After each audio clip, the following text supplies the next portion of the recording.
Assalamualaikum warahmatullahi wabarakatuh. Alhamdulillahirrabbilalamin. Wabihi nasta'in wa ala umuri dunia wa din. Wassalatu wassalamu ala rasulina Muhammadin wa ala alihi wa sahbihi ajmain. Amma ba'du.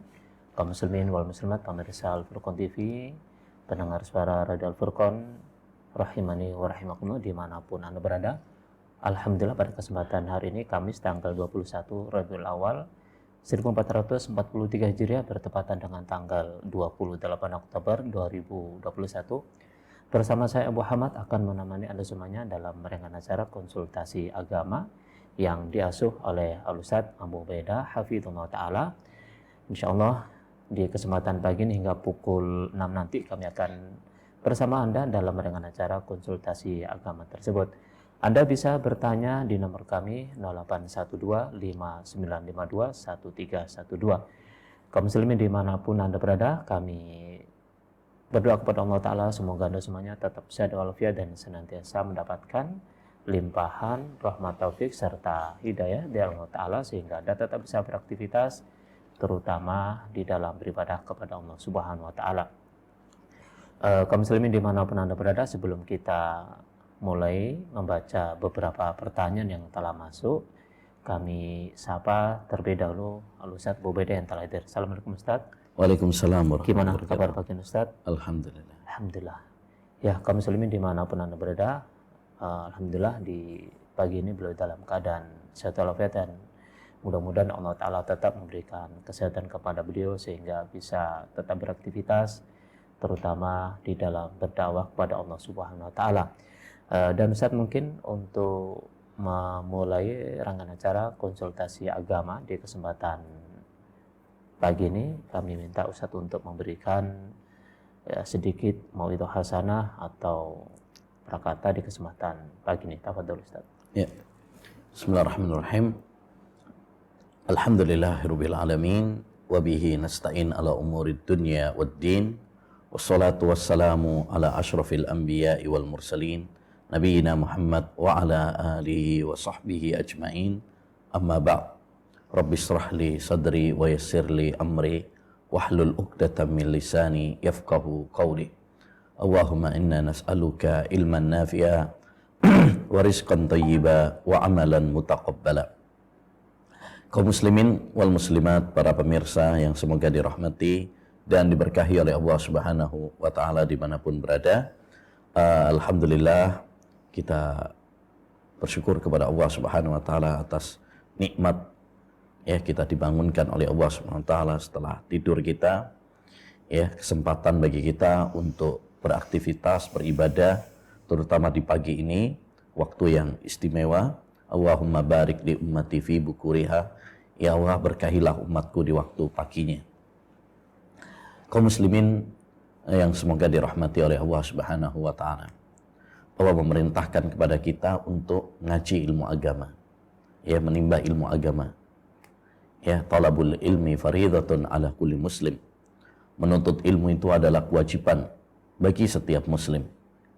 Ya, maka apapun profesi kita, apapun gelar kita, titel kita, kita wajib menyempatkan, meluangkan waktu kita untuk belajar ilmu agama. Ya, karena ilmu agama adalah cahaya yang mengantarkan kita menuju surga. Ilmu agama adalah lentera agar kita bisa beribadah kepada Allah Subhanahu wa Ta'ala dengan benar. Ya, dan di antara cara untuk belajar ilmu agama adalah dengan kita bertanya. Allah Subhanahu wa Ta'ala berfirman, "Fas'alu ahla dzikri in kuntum la ta'lamun." Bertanyalah kepada orang-orang yang memiliki ilmu jika kalian tidak mengetahui suatu permasalahan. Allah memerintahkan dalam ayat yang mulia ini kepada kita yang tidak mengetahui suatu permasalahan hukum agama agar bertanya. Demikian juga Rasulullah SAW dalam hadisnya pernah mengatakan, "Ala sa'alu idza lam ya'lamu, fa innama syifa'ul iyyi su'al." Kenapa mereka tidak bertanya? Ya, ketika mereka tidak tahu. Sesungguhnya obat dari kebodohan adalah dengan bertanya. Obat dari kebutuhan adalah dengan bertanya. Maka jangan malu atau sombong untuk bertanya tentang ilmu agama daripada kita bingung, daripada kita tersesat jalan. Ya, dahulu dalam peribahasa Indonesia kita tahu ada ungkapan ya, malu bertanya, sesat di jalan. Demikian juga kalau kita malu, sombong, ya tidak bertanya tentang ilmu agama, akhirnya kemudian kita ngawur dalam beribadah, maka ini akan menjadikan kita tersesat jalan. Ya, bisa jadi kita ingin rute menuju surga, tetapi malah ya nyasar ke rute neraka. Ya, maka salah satu cara untuk mendapatkan ilmu adalah dengan bertanya. Ya, namun hendaknya diperhatikan adab-adab dalam bertanya. Ya, adab-adab dalam bertanya. Pertama, hendaknya bagi kita untuk ikhlas dalam bertanya. Lillahi ta'ala. Ya, tujuan kita dalam bertanya adalah untuk mendapatkan manfaat, mendapatkan ilmu. Ya, bukan untuk mendebat, bukan untuk menampakkan ilmu kita, merasa bahwasanya dia lebih berilmu daripada ustadznya. Karena tujuan kita dalam bertanya itu adalah untuk menimbah ilmu. Ya. Nah, yang kedua, hendaknya kita bertanya dengan bahasa yang sopan. Ya, bahasa yang sopan.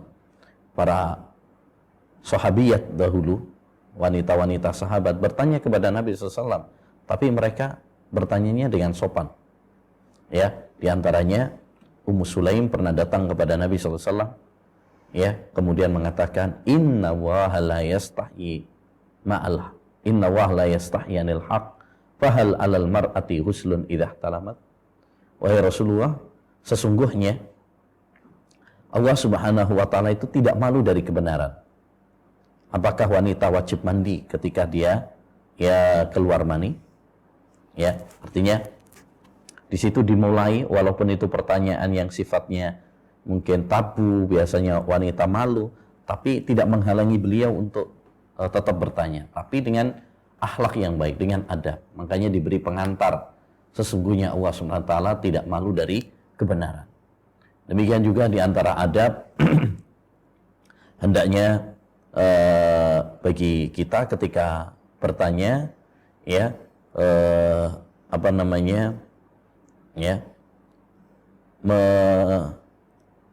mengetahui situasi dan kondisi dari yang ditanya. Ya, kita sesuaikan. Jangan bertanya di saat ya sang ustadz atau sang guru ya dalam kondisi yang tidak pas. Ya. Nah, ketika dia sibuk, ketika dia mungkin sakit, ya, tetapi hendaknya bagi kita bertanya ya dengan menyesuaikan waktu dia, keadaan dia. Nah, ini perlu diperhatikan agar kita mendapatkan jawaban ya ketika sang ustadz itu dalam kondisi yang ya, sehat, dalam kondisi yang luang, itu menjawabnya pun akan enak gitu ya, akan enak. Dulu Ibnu Abbas radhiyallahu an ketika akan bertanya kepada Umar bin Khattab itu cari-cari waktu. Ini penting, jangan sampai kita tanya misalkan waktunya kurang pas, ya, waktunya kurang pas, jam 12 malam misalkan nelpon, ya, bertanya, ya, ustadznya lagi istirahat misalkan, jangan. Tapi cari waktu yang tepat, ya. Makanya seorang qadhi juga di dalam agama itu tidak boleh memberi keputusan tatkala qadhinya dalam keadaan ya marah, dalam keadaan misalkan juga lapar dan sebagainya. La yaqdil qadhi wa huwa ghadban. Tidak boleh seorang qadhi untuk memberikan keputusan tatkala dalam kondisi marah. Ya, demikian juga ustadz juga manusia, mungkin dalam kondisi marah, mungkin dalam kondisi lapar, mungkin dalam kondisi sedih dan sebagainya. Ya, maka ini perlu diperhatikan agar kita mendapatkan jawaban yang bagus dari ustadz. Saya rasa itu ya pentingnya kita bertanya dan beberapa adab ya tatkala bertanya yang perlu diperhatikan. Ya, mudah-mudahan Allah SWT menambahkan ilmu yang bermanfaat bagi kita semuanya. Baik, terima kasih jazakumullah khairan Ustaz atas nasihatnya disampaikan di kesempatan pagi ini mengawali perjumpaan rangkaian acara konsultasi agama. Mudah-mudahan bisa meningkatkan semangat kita untuk menambah pengetahuan ilmu agama, tentunya dengan bertanya di antaranya. Karena itu kaum muslimin dimanapun Anda berada, kami memberikan kesempatan kepada Anda semuanya hingga pukul 6 nanti.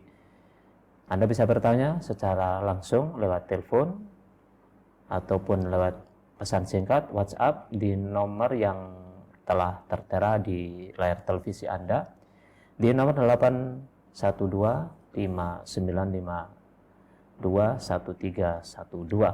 Dan Ustaz, mungkin kami bacakan terlebih dahulu beberapa pertanyaan yang telah masuk dari pemirsa disampaikan pada kesempatan pagi ini. Ini pertanyaan dari pemirsa yang tidak menyebutkan namanya. Beliau bertanya, Ustaz, apakah tanah yang akadnya wakaf boleh dijual oleh penerima wakaf dan uangnya dibelikan tanah lagi di tempat yang lain dengan persetujuan si pewakaf tentunya? Jika tidak boleh, mohon solusinya, mengingat tanah yang diwakafkan di tempat yang jauh dan rencana lokasi pembangunan saran ibadah yang akan dibangun. Nah, mohon jawabannya, Ustaz. Ya, alhamdulillah wassalatu wassalamu ala rasulillah, amma ba'du. Pertanyaan yang bagus tentang masalah wakaf. Ya, pada dasarnya ya, wakaf salah satu hukumnya adalah ya tidak boleh untuk diperjualbelikan. Ya, kita bersyukur ketika kita bisa berwakaf karena itu adalah investasi akhirat kita, sedekah jariah kita yang akan bermanfaat bagi kita setelah meninggal dunia. Tapi salah satu hukum dari wakaf adalah tidak boleh untuk diperjualbelikan. Sebagaimana dalam hadis Umar bin Khattab radhiyallahu an, ya, ketika beliau bermusyawarah kepada Nabi SAW tentang tanah ya yang didapatkan oleh beliau ya di Khaybar, maka Nabi SAW menyarankan kepada Umar bin Khattab untuk diwakafkan. Kemudian Nabi mengatakan la yuhab wala yuba, ya, tidak boleh diberikan dan tidak boleh untuk diperjualbelikan. Bahkan nggak boleh dijual juga tidak diperbolehkan. Yaitu makanya dijadikan dalil oleh para ulama bahwasanya hukum asalnya wakaf itu ya, atau misalkan tadi tanah yang diwakafkan tidak boleh untuk diperjualbelikan. Ini hukum asalnya seperti itu. Tetapi ya, kalau tadi yang ditanyakan itu adalah ya mindah wakaf. Ya, mindah wakaf. Jadi dijual tapi diganti di tanah yang lain. Misalkan tadi karena tanahnya jauh, ya, kalau misalkan mau dipakai untuk tempat ibadah masjid, nah itu mungkin lokasinya kurang strategis, mau dipindah di tempat yang lain, ya, maka ini kembali kepada pembahasan para ulama tentang masalah bolehkah memindah wakaf. Ya, bolehkah memindah wakaf. Ya, artinya kita jual, kemudian kita belikan di tanah yang lokasinya strategis ya untuk tempat ibadah, tempat pembangunan masjid ya, atau madrasah dan sebagainya. Ya, masalah memindah wakaf ini ada perselisihan di kalangan para ulama. Sebagian para ulama mengatakan tidak boleh ya karena tadi ya berdasarkan hadis tadi, yaitu tidak boleh menjual. Dengan kita memindahkan otomatis adalah menjual ya. Sebagian para ulama membolehkan dengan ketentuan apabila memang kurang maslahat.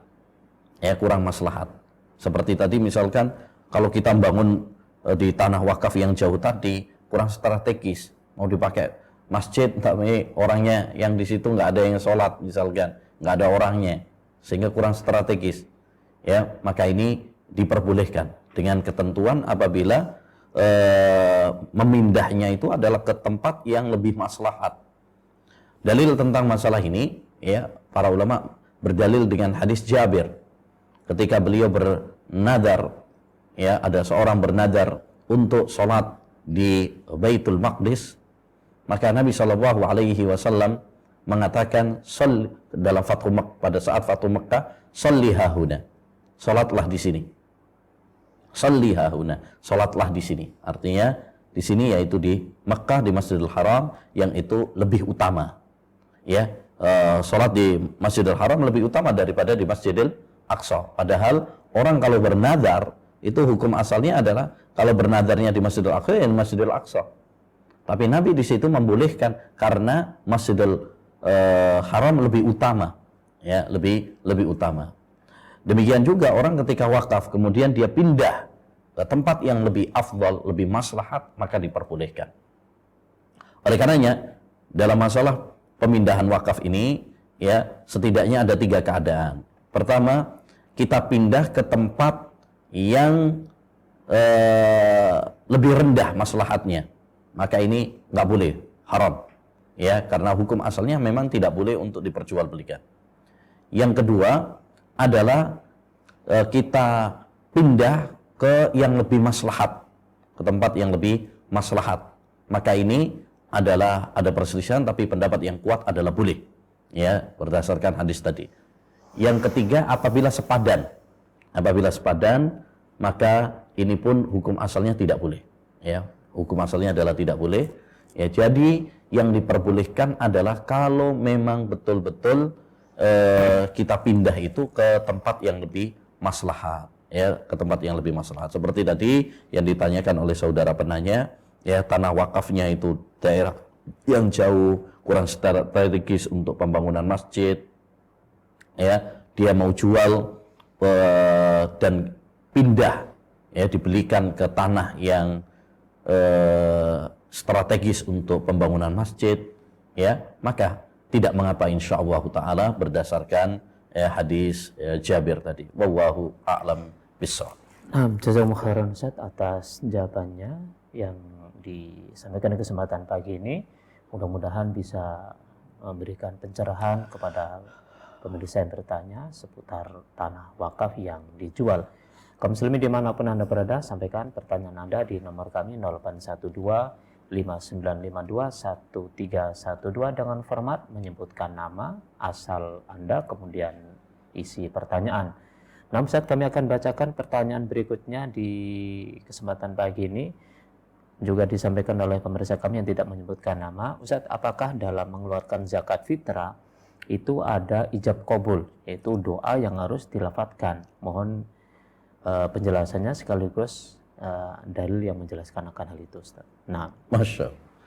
Ya, zakat fitr adalah ibadah, ya, ibadah, dan itu adalah kewajiban yang diwajibkan oleh Rasulullah SAW kepada kaum muslimin.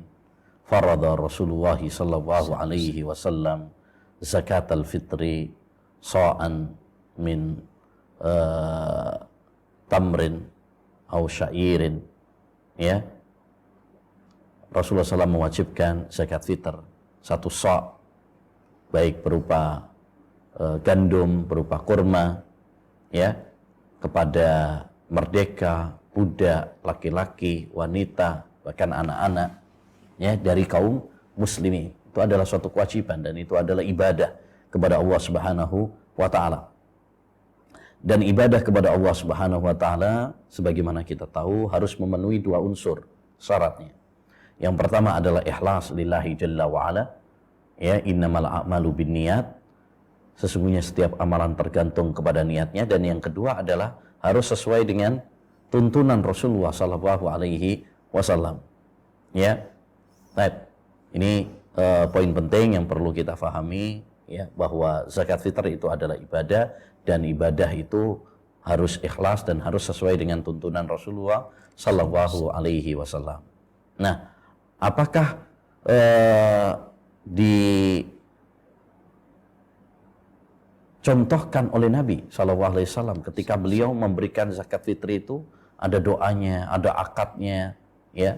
Wallahu alam, sepanjang sepengetahuan kami, ya, tidak ada penukilan dari Nabi Shallallahu Alaihi Wasallam bahwasanya beliau ketika menyerahkan zakat fitr itu ada doanya khusus, ya, ada ijab kabulnya, ya, kayak pernikahan itu tidak ada, ya, tidak ada penukilan dari Nabi Shallallahu Alaihi Wasallam. Ya udah, yang kita berikan kepada para fakir miskin, sebagaimana dalam hadis Ibnu Abbas, ya, faradha Rasulullah SAW zakat al-fitri, yaitu rotan nisa'im wa tu'matan lil masakin. Ya, Rasulullah SAW memberikan zakat fitri itu adalah sebagai pelebur dosa dan untuk memberikan bantuan kepada fakir miskin. Kita berikan kepada para fakir miskin untuk membantu mereka. Tapi nggak ada doa-doanya secara khusus. Karena doa itu ibadah. Ya, doa itu ibadah, doa itu tauqifiyah, dan ibadah itu tauqifiyah harus ada dalilnya. Ya, kalau kita mengatakan ada dalilnya, ya, ada lafaz-lafaz tertentu dalam zakat fitri, serah terima zakat fitri, ya, maka kita dituntut untuk mendatangkan dalilnya. Kalau memang ada dalilnya, maka kita terima. Ya, tapi kalau tidak ada dalilnya, maka stop, jangan. Ya, para ulama rahimahumullah taala membuat satu kaidah penting dalam masalah ini, bahwa al-aslu fil ibadat, ya, at-tauqif hatta yaridad dalil. Hukum asal dalam masalah ibadah itu tauqifiyah, ya, haram. Tidak boleh kita melakukannya sampai ada dalil yang mensyariatkannya. Wal aslu fi al-adat, hukum asal masalah adat duniawi, ya, masalah-masalah dunia, ya, maka itu boleh sampai ada dalil yang, ya, mengharamkannya.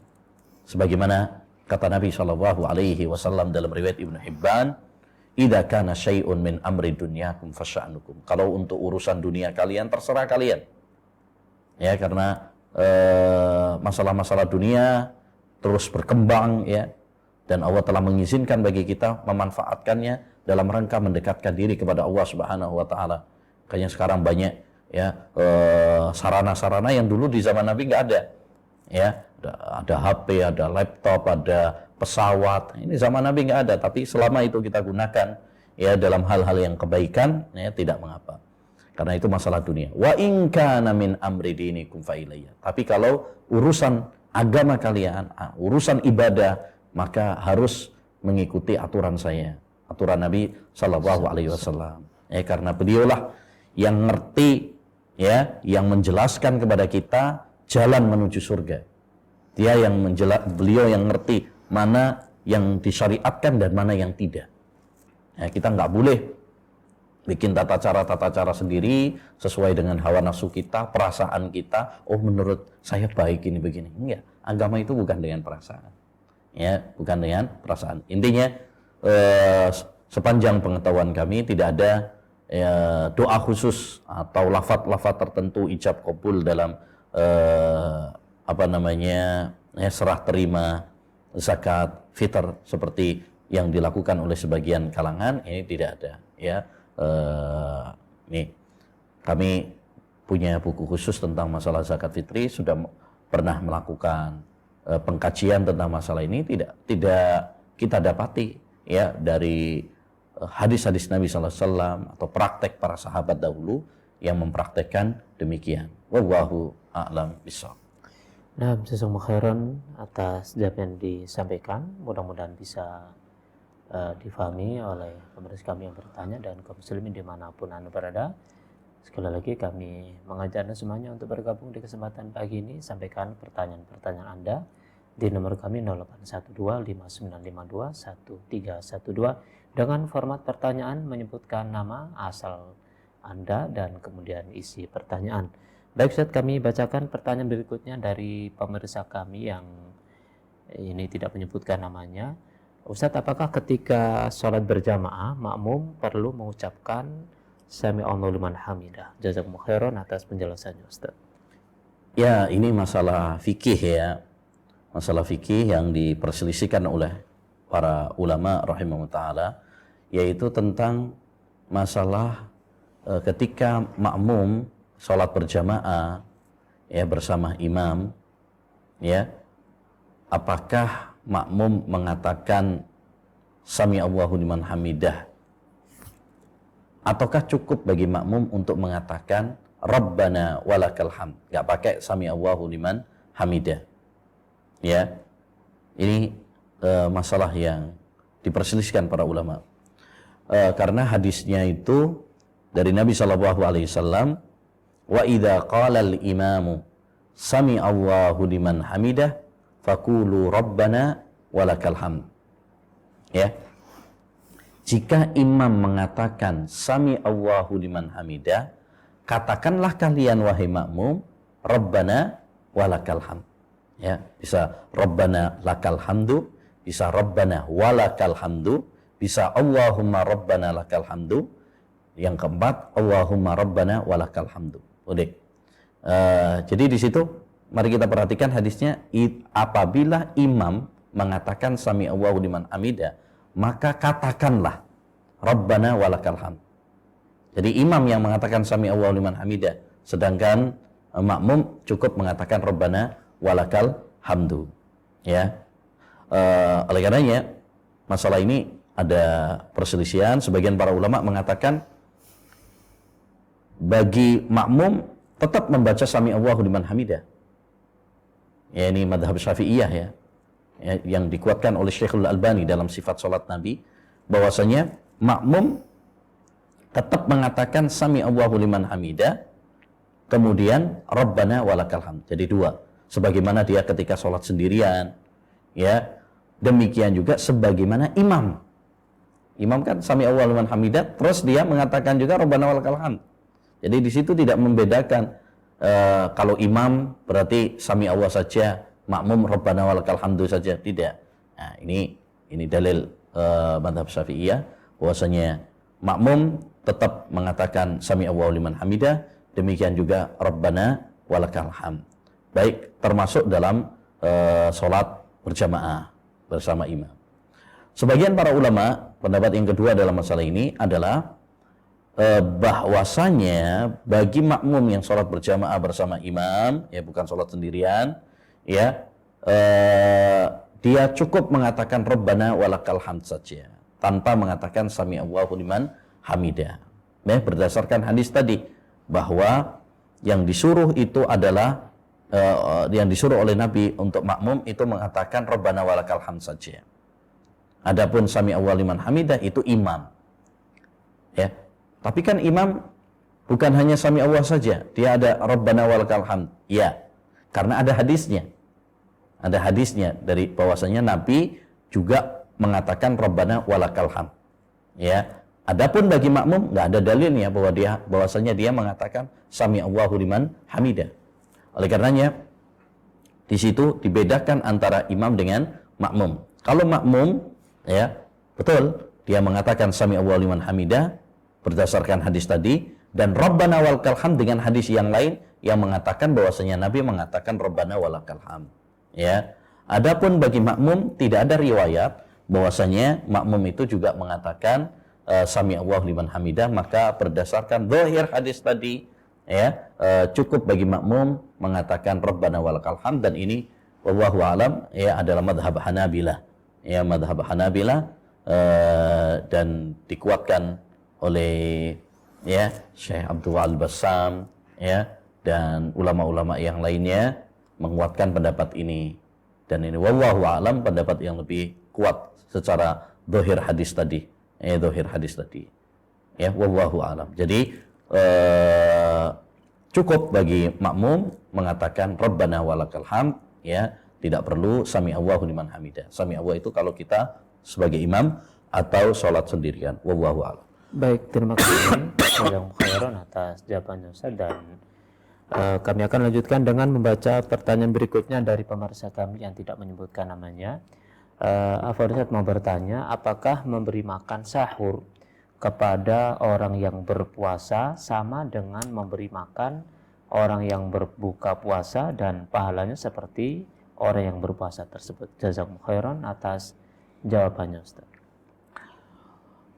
Tentu kalau berpahala ya tetap berpahala ya, memberi makan untuk sahur, ya, Karena itu termasuk berbuat baik dan memberi makanan, ya, at'imu, ya, it'amut ta'am, ya, memberi makanan, itu termasuk amal kebaikan yang dianjurkan, termasuk kita memberi makan untuk sahur. Hanya apakah pahalanya sama seperti memberi makan untuk berbuka puasa? Ya, wallahu alam. Yang kita tahu yang ada keutamaannya, ya, pahalanya seperti orang yang berpuasa itu adalah memberi makan berbuka. Hadisnya untuk memberi makan berbuka. Ya, man fattara sha'iman kana lahu mislu ajris sha'im la yanqusu min ajrihi syai'. Siapa yang memberi makan untuk berbuka, maka dia mendapatkan pahala seperti orang yang berpuasa, dan pahala dia sendiri tidak berkurang. Lafadznya man fattara. Fattara itu adalah untuk berbuka. Ya, apakah sama orang yang sahur? Ya, wallahu a'lam. Ya, masalah pahala itu tidak bisa kemudian kita kiaskan. Ya, kita kiaskan, kita samakan. Dengan demikian, kita nggak bisa mengatakan bahwasanya orang yang memberi makan sahur pahalanya sama persis seperti orang yang berbuka. Nggak bisa, karena untuk menyamakan demikian butuh dalil. Masalah pahala nggak bisa kita gunakan kias, ya. Nah, dalam masalah ini, karena pahala itu adalah urusan Allah Subhanahu wa Ta'ala, kita nggak bisa mengatakan sama kalau nggak ada dalilnya, nggak ada dalilnya. Lagian juga, wallahu alam, orang yang sahur kadang belum tentu berpuasa. Berbeda kalau berbuka. Kalau berbuka jelas puasa dia. Ya, kalau sahur mungkin kita ngasih sahur, belum tentu dia nanti, ya, bisa bertahan sampai, ya, sampai maghrib. Ya, sampai maghrib. Bisa jadi kita sahur ternyata nggak lanjut puasanya.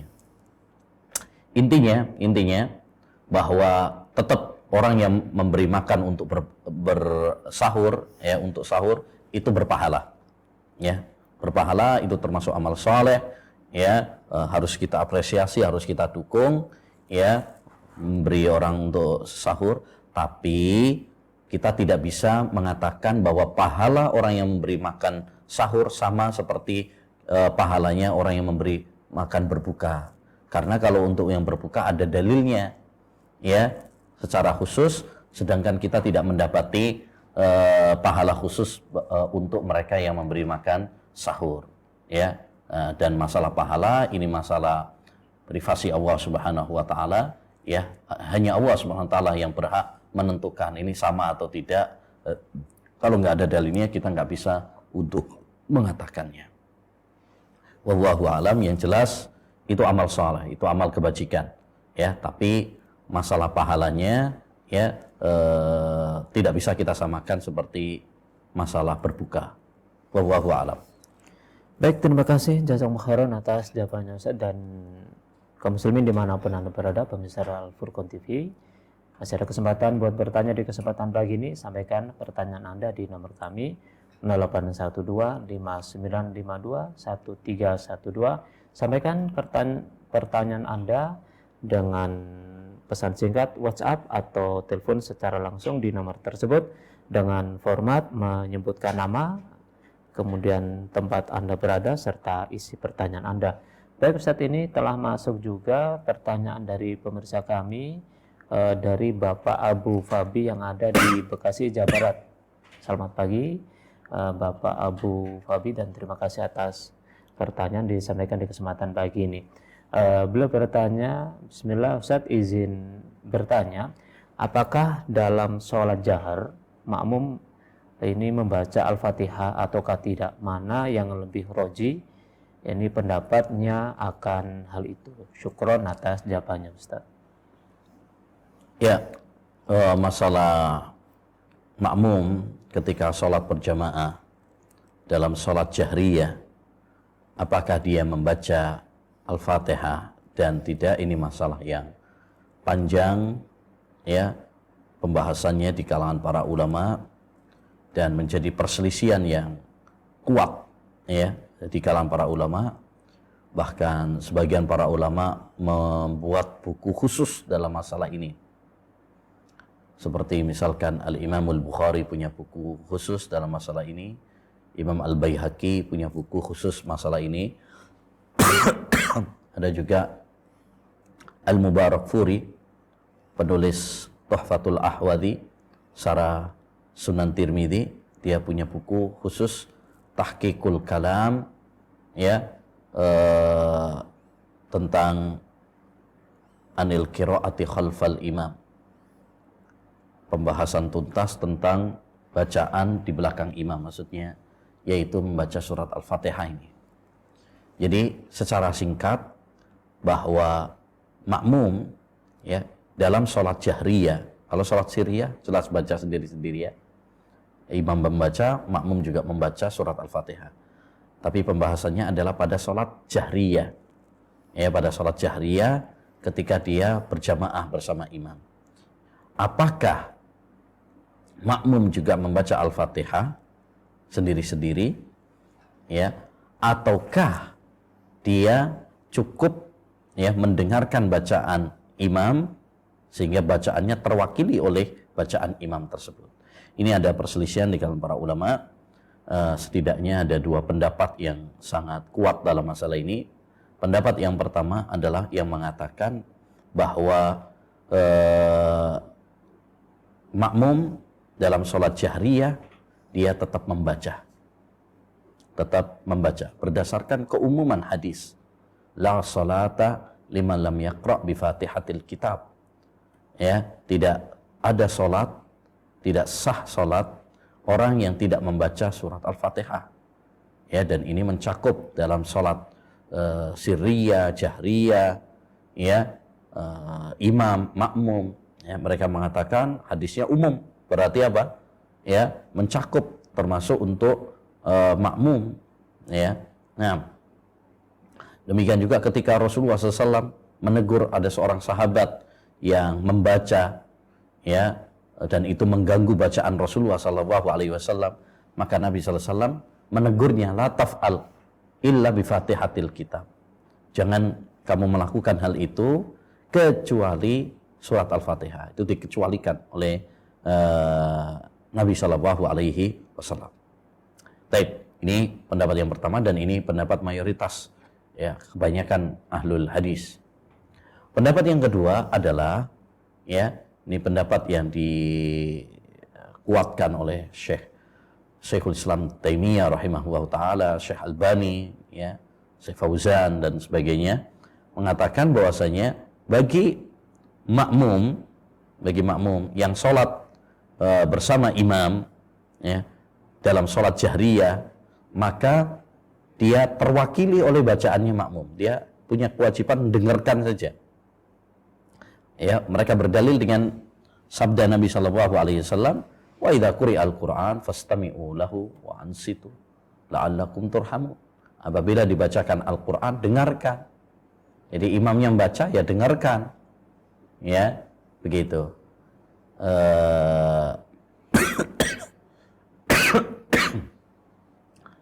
Di dalil yang mereka gunakan ada juga hadis mangkana qiraatul iman qiraatun lil makmum, bacaan imam itu juga adalah bacaan makmum.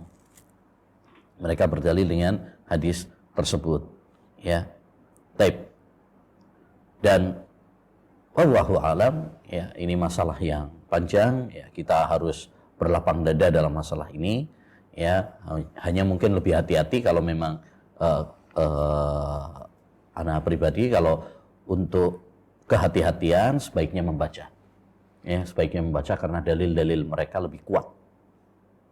Kenapa? Karena dalil pendapat yang kedua yang tadi disampaikan itu dalil-dalilnya masih bersifat umum, ya, apalagi hadisnya menurut para ulama juga banyak yang melemahkan. Di antaranya Al-Imamul Bukhari, seorang pakar hadis, kita tahu beliau melemahkan hadis tersebut, ya, sehingga anggaplah sahih pun itu masih sifatnya umum. Bacaan imam, bacaan makmum itu maksudnya bacaan imam yang mana, kan masih umum, ya. Berbeda dengan dalil pendapat yang pertama, itu surat Al-Fatihah secara khusus. Dalam kaidah usul fikih dikatakan bahwa dalil yang khusus lebih diutamakan daripada dalil yang umum. Dalil yang khusus lebih diutamakan daripada dalil yang umum. Oleh karenanya yang lebih hati-hati adalah kita membaca. Itu lebih selamat insyaallah ta'ala. Kapan bacanya? Bacanya kita bisa membacanya bisa berbarengan dengan imam, bisa sebelumnya, bisa setelahnya, ya tidak mengapa, tidak mengapa karena itu tidak disyaratkan harus setelah imam, itu tidak harus, karena itu adalah bacaan seperti kita doa, seperti kita itu kadang kita mungkin imamnya sudah selesai, kita belum selesai, tidak mengapa. Kadang karena itu bukan sifat perbuatan tapi itu hanyalah bacaan, hanyalah bacaan dan bukan takbiratul ihram, maka tidak disyaratkan harus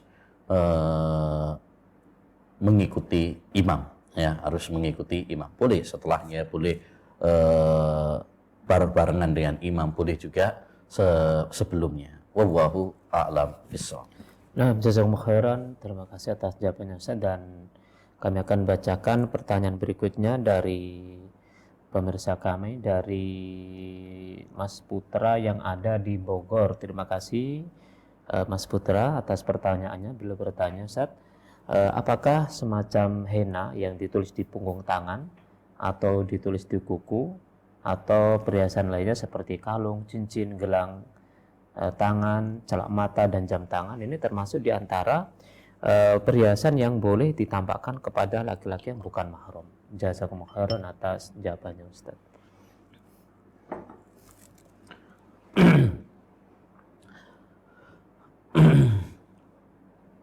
Allah Subhanahu wa taala mengatakan dalam surat An-Nur, "Wala yubdina zinatahunna illa ma dhahara minha." Tidak boleh bagi para wanita menampakkan perhiasan mereka, yakni kepada yang bukan mahramnya. Kalau kepada suaminya misalkan, memang dianjurkan malah berdandan kepada suaminya, memakai kalung, memakai cincin, memakai celak untuk suaminya, itu malah dianjurkan. Allati tasurruhu idza nadarta ilaiha, yang istri yang salihah itu adalah menyenangkan suami apabila suami memandangnya. Tapi kalau keluar yang bukan mahramnya, maka tidak boleh. Tidak boleh seorang wanita menampakkan perhiasan-perhiasannya kepada yang bukan mahram, karena itu bisa menimbulkan fitnah. Ada larangannya dalam ayat tadi, wala yubdina zinatahunna illa ma dhahara minha. Janganlah para wanita itu menampakkan perhiasan mereka kecuali perhiasan yang biasa nampak. Perhiasan nampak yang tidak bisa untuk terelakkan, yaitu wanita itu sendiri adalah perhiasan. Yang bisa ditutupi, tutupi. Yang bisa ditutupi. Seperti misalkan kalung, jangan kemudian misalkan ketika seorang wanita keluar ditunjukkan kalungnya, ditunjukkan gelangnya, karena itu bisa menjadi fitnah bagi wanita. Ingat bahwa wanita itu adalah fitnah bagi kaum laki-laki yang sangat dikhawatirkan oleh Nabi Shallallahu Alaihi Wasallam. Nabi pernah bersabda, "Ma taraktu fitnatan adarra ala ummati min fitnatin nisa." Aku tidak meninggalkan sebuah fitnah yang lebih dahsyat bagi kaum laki-laki daripada fitnah wanita. Demikian juga kata Nabi, "Al-mar'atu awra, fa idza kharajat istashrafaha syaitan." Wanita itu adalah aurat. Apabila dia keluar akan dibuat indah oleh syaitan. Sebagai penggoda, pengfitnah bagi kaum laki-laki. Demikian juga di dalam ayat juga Al-Qur'an, Allah Subhanahu wa taala melarang wanita, wala tabarrujna tabarrujal jahil, jangan kalian tabarruj, bersolek, berdandan, wala yadribna bi arjulihinna, jangan mereka memukulkan kakinya, agar nampak perhiasan. Nah, dulu biasanya ada perhiasan di kaki ya, agar kelihatan perhiasannya. Itu orang-orang jahiliyah dahulu. Intinya seorang wanita apabila dia keluar rumah ya tidak boleh untuk menampakkan perhiasan-perhiasannya kepada yang bukan mahram, karena itu akan menjadi fitnah. Ya, akan menjadi fitnah. Janganlah para wanita itu menjadi sebab fitnah bagi yang lainnya, menggoda bagi yang lainnya. Jangan. Kalau kita menjadi sebab, maka itu kita akan menanggung dosa. Rasulullah SAW dalam masalah bukan perhiasan ya, masalah parfum saja keras. Idza sta'taratil mar'a famarrat ala qaumin liyajidu rihaha. Apabila seorang wanita memakai parfum, kemudian dia keluar ya, dia keluar melewati kaum laki-laki agar mereka mencium aroma wanginya, fahiya zaniyah, kata Nabi, maka wanita tersebut berperilaku seperti pezina, pelacur. Naudzubillah min dzalik. Kenapa? Karena dia berarti menggoda. Banyak perzinaan-perzinaan itu awalnya laki-laki tidak ingin untuk melakukannya, tetapi karena tergoda, wanita menampakkan auratnya atau lekuk tubuhnya, perhiasannya. Ya, ingat dalam Islam itu ada satu kaidah penting yang disebut dengan kaidah saddud dzari'ah, membendung segala hal yang mengantarkan keharaman. Islam keras melarang kita perzinaan. Ya, wala taqrabuz zina innahu kana fahisyatan wa sa'a sabila. Jangan kalian mendekati perzinaan. Maka segala sarana yang mengantarkan kepada perzinaan dilarang, ditutup rapat-rapat. Itulah kenapa Islam ya, kencang sekali ya dalam masalah ini, karena Islam mengharamkan perzinaan, maka segala sarana ya harus yang mengantarkan kepada perzinaan ya harus ditutup rapat-rapat. Wanita disuruh pakai jilbab, ya, kita dianjurkan untuk menundukkan pandangan, ya. Kemudian wanita dilarang untuk safar tanpa mahram, dilarang untuk berdua-duaan dengan yang bukan mahramnya, bahkan dilarang ya berjabat tangan, ya, bersentuhan dengan yang bukan mahramnya. Semua itu adalah dalam rangka menutup rapat-rapat segala celah yang mengantarkan kita kepada perzinahan. Wallahu a'lam bishawab. Baik, terima kasih jazakumullah khairan atas jawabannya Ustaz. Dan kaum muslimin dimanapun Anda berada, masih ada kesempatan untuk bertanya di kesempatan pagi ini. Sampaikan pertanyaan Anda di nomor kami 081259521312 dengan format nama Anda, kemudian tempat Anda, serta isi pertanyaan. Baik Ustaz, kami akan bacakan pertanyaan berikutnya dari pemirsa kami yang ini tidak menyebutkan namanya. Ustaz, saya mau bertanya, seorang yang punya emas yaitu 100 gram, sudah waktunya bayar zakat, tapi seorang belum ada uang buat bayar zakat tersebut. Bagaimana Ustaz? Apakah perlu seorang menjual sebagian emas untuk membayar zakatnya? Jazakumullah khairan atas jawaban Ustaz.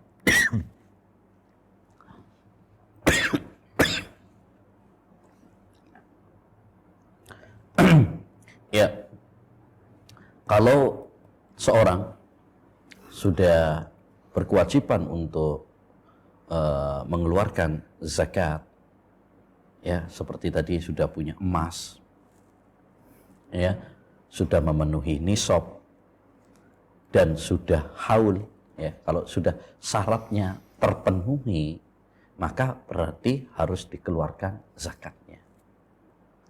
Ya, harus dikeluarkan zakatnya. Nggak harus dia punya uang, harus punya uang lebih dari emasnya tadi, enggak. Ya, dari emas itu sendiri berarti harus dikeluarkan. Ya, ya, bisa dengan dijual terlebih dahulu atau menjual yang lain, terserah. Ya, yang penting dia wajib mengeluarkan zakatnya karena sudah terpenuhi. Ya. Kalau tadi berapa 100 gram, ya, itu sudah nisab jelas, dan Karena nisab emas itu 85 gram ya. Ya. Kemudian haul harus ya berputar sampai 1 tahun. Berputar sampai tahun. Jika 2 syarat ini sudah terpenuhi, maka seorang berkewajiban untuk mengeluarkan zakatnya. Ya, tidak boleh dia untuk bakhil, pelit. Ya, tidak boleh bagi dia untuk lari, kabur dari kewajiban mengeluarkan zakat ini. Ya. Adapun dari mana dia nggak punya uang, ya udah berarti dijual sebagian emasnya tadi misalkan, ya bisa. Yang penting dia harus mengeluarkan zakat karena itu adalah kewajiban. Allah Subhanahu wa taala berfirman, wa aqimus shalah wa atuz zakat. Ya,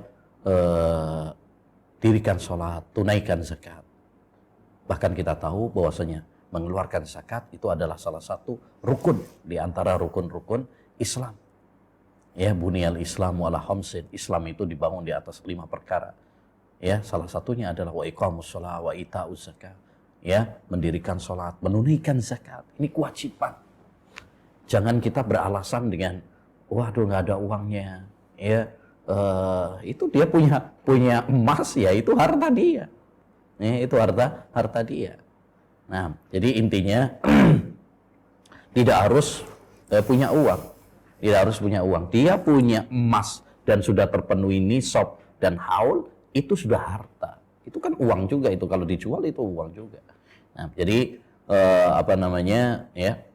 intinya seorang yang sudah nisab ya, memiliki harta emas dan sudah nisab serta sudah haul, maka wajib mengeluarkan zakat. Wallahu a'lam. Baik, terima kasih jazakumullah khairan atas jawaban Ustaz, dan kami akan bacakan pertanyaan lagi dari Ummu Abdurrahman yang ada di Sulawesi Selatan. Terima kasih Ummu Abdurrahman yang ada di Sulawesi Selatan atas pertanyaannya. Beliau bertanya, Ustaz, mau tanya tentang hukum jual beli. Saya mau beli kepada seseorang yang orang itu mengirim barang orderan saya langsung dari tangan pertama. Apakah ini boleh bagi saya, Ustaz? Nah, jadi saya ulangi lagi. Saya mau beli kepada seseorang yang orang itu mengirim barang mengirim barang orderan saya secara langsung dari tangan pertama. Nah, apakah itu diperbolehkan, Ustaz? Ya, ini isi pertanyaan di dia membeli dari penjual yang mengirimkan langsung kepada dia. Iya. Apa masalahnya? Yang dipermasalahkan apanya? Ya namanya jual beli ya. Apalagi online misalkan tidak mengapa, asalkan jelas di situ ya, ada kejelasan. Mungkin yang dipermasalahkan karena online itu ya, kita beli dan barangnya ya sudah sesuai dengan kesepakatan, harga sesuai dengan kesepakatan misalkan, kemudian dia mengirimkan barang kepada kita ya, kita transfer uangnya, dia kemudian mengirimkan barang kepada kita, maka tidak mengapa ya, tidak mengapa. Intinya jual beli online ya seperti sekarang ini tidak mengapa ya, asalkan tadi ada kejelasan ya, ada kejelasan, kesepakatan, tidak ada unsur horor, penipuan ya, tidak ada unsur kedoliman di sana. Karena hal yang perlu diwaspadai juga pada zaman kita sekarang, walaupun hukum asal jual beli online itu adalah boleh, tapi ada hal yang perlu untuk diwaspadai, yaitu seringkali ada penipuan, horor, spekulasi yang tidak jelas. Nah, ini kita harus hati-hati ya. Tapi secara umum hukum asal jual beli secara online ya boleh ya, boleh saja ya, selama tadi barangnya jelas, kita juga ridho, setuju dengan ya, akad jual beli tersebut, ya, kita transfer dan dia kemudian mengirimkan barangnya kepada kita, maka tidak mengapa insyaallah taala, ya. Yang tidak boleh kalau di sana ada unsur gharar, spekulasi, ya, tidak jelas, baik tidak jelas barangnya, tidak jelas harganya, tidak jelas, ya, akadnya, ya, mungkin misalkan barang, ya, belum ada tapi kita sudah melakukan transaksi. Nah, ini nggak boleh, ya. Man ibta'a ta'aman fala yabi'hu hatta yastawfiyahu. Barang siapa yang membeli suatu barang, jangan dia menjualnya sampai betul-betul dia ada di tangannya, ya, dia terima. Makanya kita nggak boleh misalkan barang belum kita terima tapi kita sudah jual kepada yang lain. Nah, sekarang kan mudah banget gitu ya, dengan adanya online ini, ya, mudah banget transaksi. Kadang barangnya belum ada kita sudah jual kepada yang lain juga. Nah, ini tidak diperkenankan. Intinya bahwa jual beli online itu adalah boleh karena itu hukum asal masalah dunia. Ini masalah dunia, muamalah itu adalah masalah dunia. Hanya perlu kita kewaspadaan, ya, perlu kewaspadaan itu karena yang namanya online, ya, kadang sering kali itu, ya, kadang bukan sering sekali sih, ya, kadang-kadang, ya, tidak sesuai dengan harapan, ya, tidak sesuai dengan harapan. Jadi barangnya ini yang datang begini, makanya harus hati-hati supaya kita tidak tertipu, ya. Nah, banyak orang yang tidak bertanggung jawab juga, ya, tapi kalau memang jelas, akadnya jelas, harganya jelas, barangnya jelas, kita saling ridho, ya, kita transfer, ya, uangnya, dia nanti kemudian mengirimkan barang kepada kita, maka tidak mengapa, ya, karena ini masalah-masalah dunia dan hukum masalah dunia adalah boleh sampai ada dalil yang melarangnya. Wallahu a'lam. Ya, jadi ini apa namanya, di dalam pertanyaan ini mungkin jual beli secara online, namun barang tersebut ini dikirim oleh orang pertama, bukan penjual itu secara langsung. Jadi seorang penjual, dia menjualkan barang, kemudian barang tersebut tidak dikirim oleh dia secara langsung, tetapi dikirim oleh orang yang pertama yang disebut dengan apa, dropship itu, Ustaz. Jadi misal saya sebagai seorang penjual, ya. Nah begitu, Ustaz. Nah, tadi sudah kita sampaikan hadisnya, man ibta'a ta'aman fala yabi'hu hatta yastawfiyahu. Berarti di sini ada pada kesalahan pada penjual, ya, pada penjual. Penjual itu ketika dia misalkan membeli barang, ya, membeli barang, tidak boleh bagi dia untuk menjualnya sampai barang tersebut ada pada dia, ya, ada pada dia, ya. Kenapa? Karena untuk menghindari hal-hal yang membuat, ya, pertikaian, permusuhan, perselisihan, ya. Demikian juga barang yang belum ada di tangan kita itu, ya, rawan, ya, rawan apa? Rawan tidak sampai kepada kita. Jadi kalau kita belum menerima barangnya, jangan menjual kepada yang lain. Karena bisa jadi cacat, bisa jadi hilang, ya, dan lain sebagainya. Maka berdasarkan hadis dari Nabi SAW, man ibta'a ta'aman fala yabi'hu hatta yastawfiyahu. Siapa yang membeli suatu barang, jangan dia menjualnya sampai dia memegangnya. Maksudnya sampai dia betul-betul sudah ada pada tangannya. Nah, kalau belum ada pada tangannya, jangan dijual kepada yang lain terlebih dahulu. Dengan demikian maka itu tidak diperbolehkan, ya, tidak diperbolehkan seorang menjual barang, ya, sampai barang tersebut, ya, ada pada dia. Jadi harus diterima sama penjual terlebih dahulu, baru kemudian